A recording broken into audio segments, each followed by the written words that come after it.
I've made this point a number of times, but just to say again, do not live in cities. For one, the countryside is far nicer just in terms of the landscape. There's no industrial, brutalist hellscapes that you can expect in the countryside.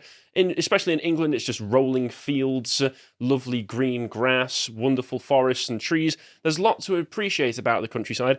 Also, the countryside isn't full of authoritarian leftists who are trying to stop you from being able to exchange eye contact with one another. And that's what we're going to be talking about today. I'm just going to be looking at a bit of London and a bit of New York, which I think are two of the main culprits. New York, of course, was very authoritarian in terms of its COVID lockdowns. I think it's probably one of the world's largest open sewers. Yes, that too. And London is probably coming up as a close number second for open sewers across the world. So before I go any further, I just want to point out this recent article from Kodrin Stavry, otherwise known as V, talking about the trivialization of sexual harassment, talking about basically how now that anything can be considered sexual harassment, as long as it's just a man maybe passes by a woman too closely, is actually trivializing what actual sexual harassment is and how horrible that is for some women to experience. So check that out if you're interested. That is also a reason to get out of the cities. Yes, you won't get that in the countryside. No, you'll get an "how are you doing there, though?" Yeah, that's that's about all you can expect, because people generally a bit polite in the countryside, I found as well.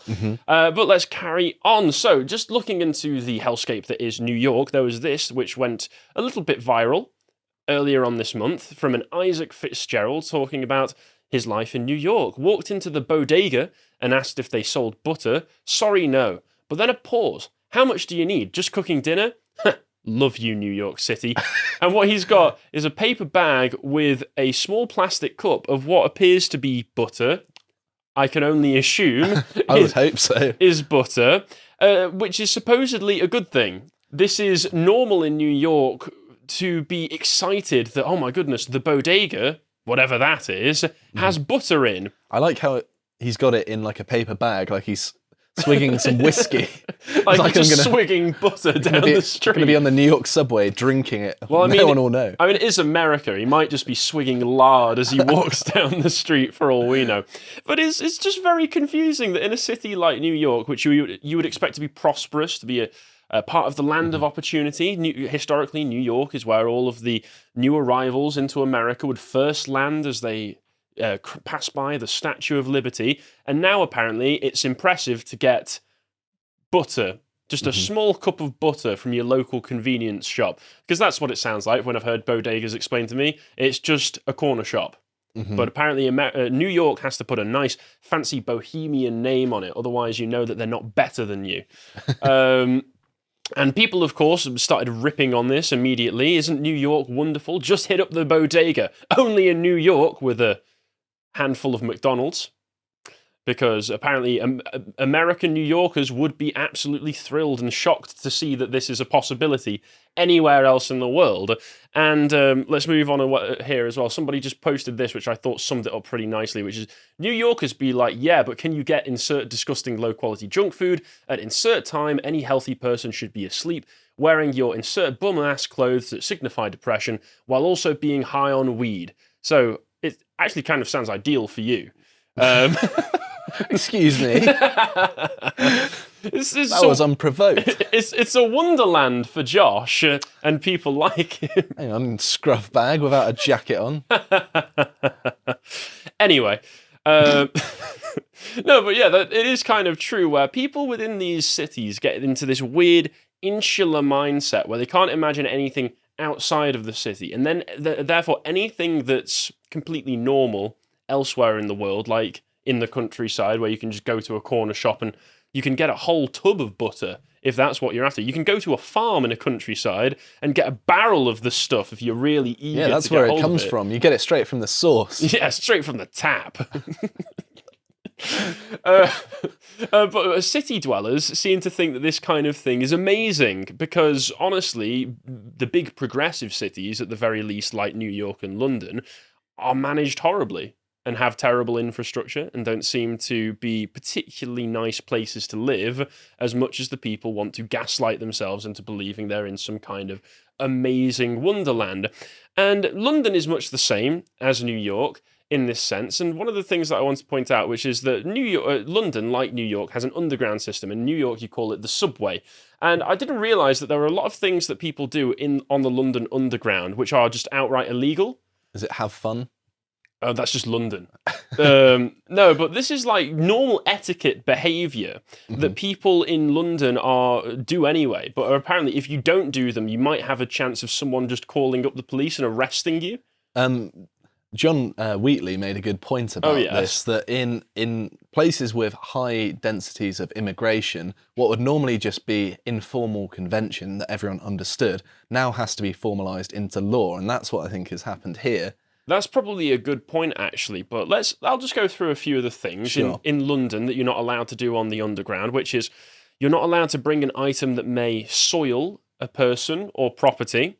The official line classifies this under potentially dangerous items category. If you spill coffee on my new white skirt, I'll become the dangerous item, which is very interesting. If you just... Like, what will soil people? So so Josh, you shouldn't drink too much coffee before getting on the tube, just in case. You don't want to soil anything. or you might literally get arrested for it. I didn't realise. Apparently. You got a licence for that coffee. Yeah, exactly. Great. But it is ridiculous how England, we really do live up to the stereotypes in this way, don't we? There's so many licences for this and that and this and that. Yeah, I don't think we live in a particularly free society, depending on where you live. Yeah. 4, you're not allowed on if your clothes are dirty.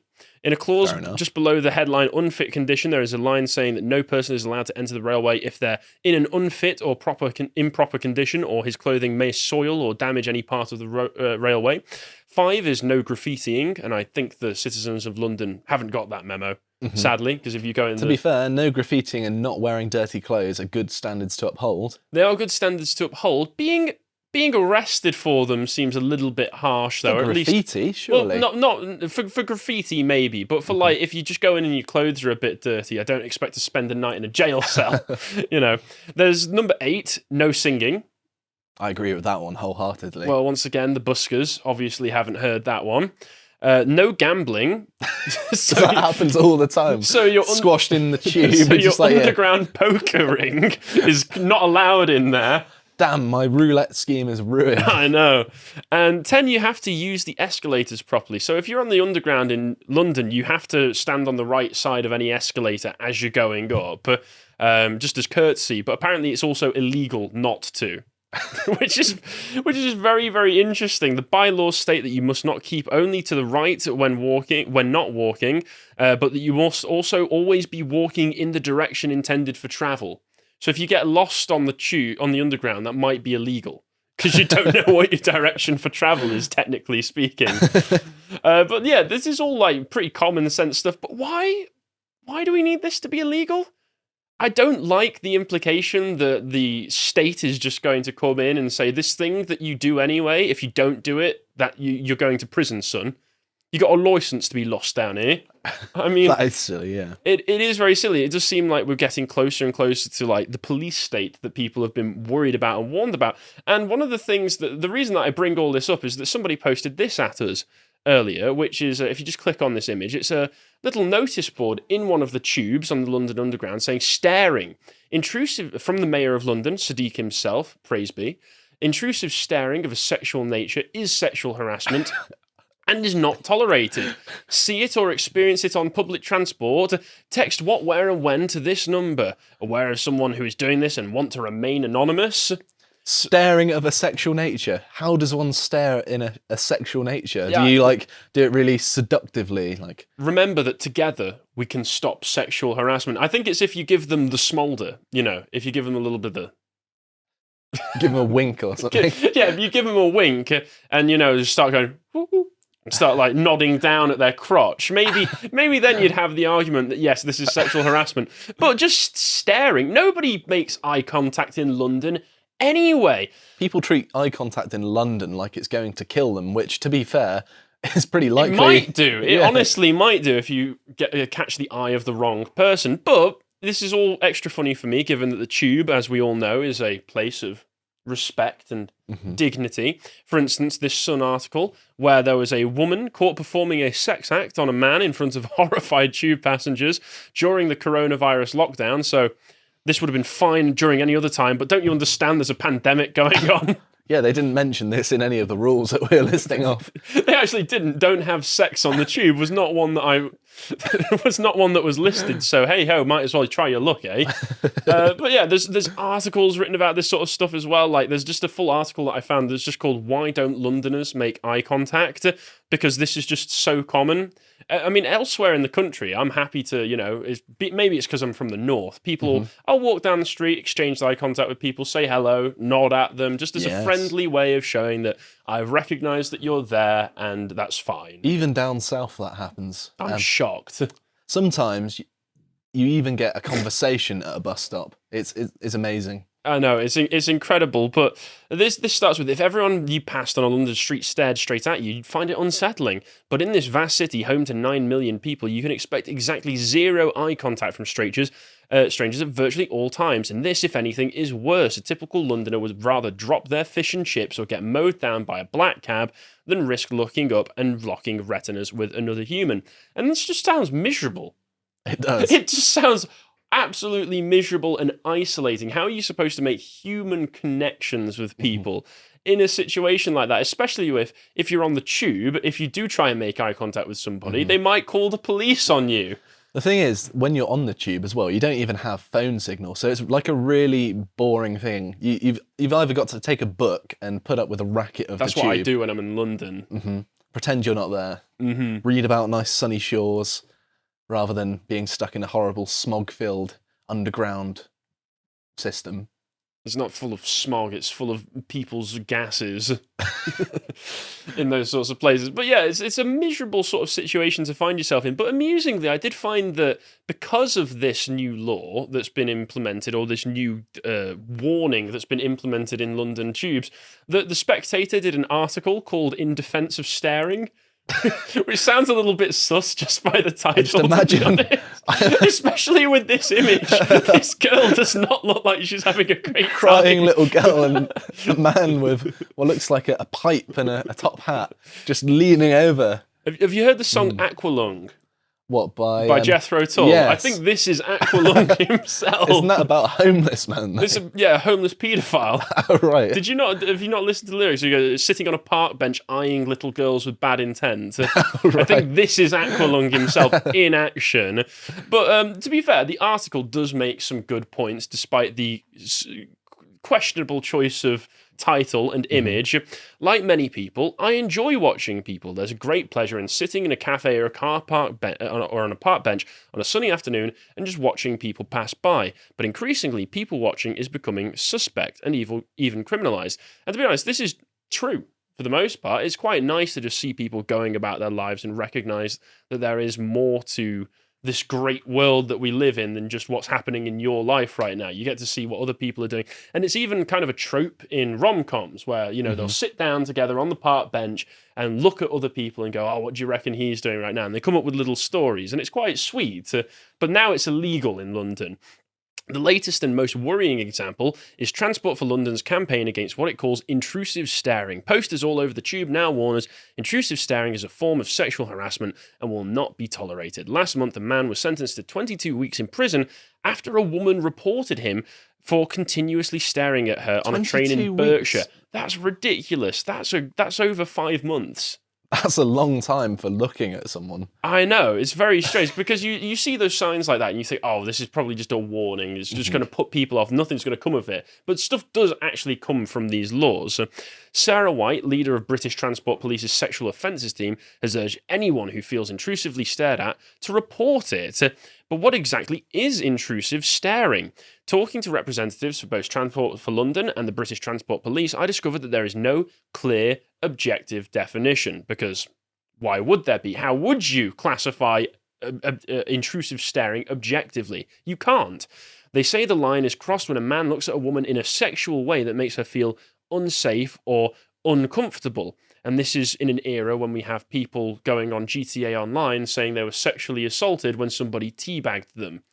So I feel like I didn't know about that. Have you not seen that? I think she works for BioWare now. Oh, yeah. Yeah, you know what I'm talking about. I forgot about that.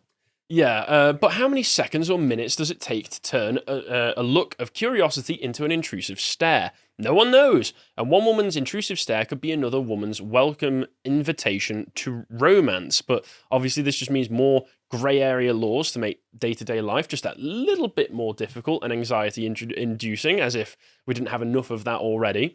For the purposes of research, I went on a tube ride to stare at women. This is where the article gets a little bit weird. And yes, I know how weird that sounds. At any sign of discomfort, I would immediately have stopped. But believe me, staring, sexual or otherwise, is not an easy thing to do. Most men are too wimpy to make eye contact. We are socialised not to let our eyes linger, first by our parents saying it's rude to stare, and then by Me Too activists. It's sexism to stare.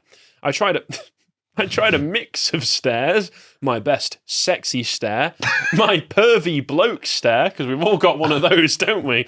And my just escaped from the mental hospital stare. I mean, you don't need to put on one of those. Half the people on the tube have I was going to say, you don't have to go far to find any of them in London, do you?